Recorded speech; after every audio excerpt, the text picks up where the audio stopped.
Welcome back to Sunny Live Trend. Thank you so much, guys, for tuning in. Well, guys, I'm back again with the Mzansi trending stories.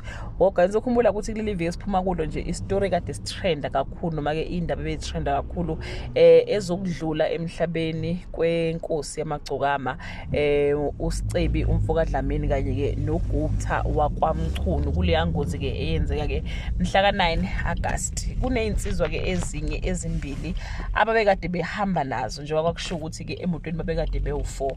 So abantu kudala belokhu bezibuza ukuthi ke kuhamba kanjani kubona bayalulama esibhedlela kwenzakalani. So omunye walezo nsizwa ke upostile epage lakhe la TikTok uyibiza ukuthi ungumfoka Qwabe. Upostile ke isithombe sakhe ke esesibhedlela playing the background song ethi mkhululene ke ahambi. Weseyabuza komunye wathi ngicela ukubuza uyena ubhuti oyigidangoma la Sicebi na lo.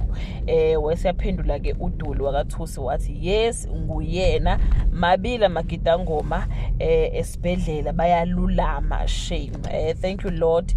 Bengikhuluma nje namhlanje ukuthi abasale sebesinda sikhale kakhulu ngoGupta kanye ke noSicebi.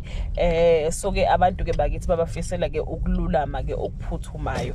Hey lezi insizwa lezi ngampela kufanele zimbonge uNkulunkulu.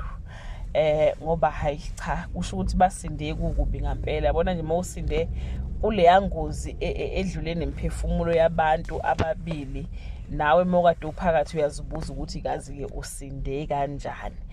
Kusho mhlawumbe uNkulunkulu kusekukhulu asafisa ukuthi ke bakwenze njengoba ke abafowabo ke bephelile khona ke lapha endaweni ke yesigameko.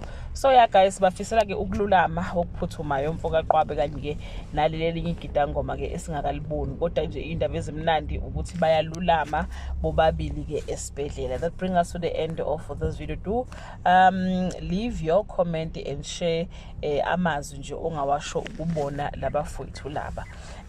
Bye.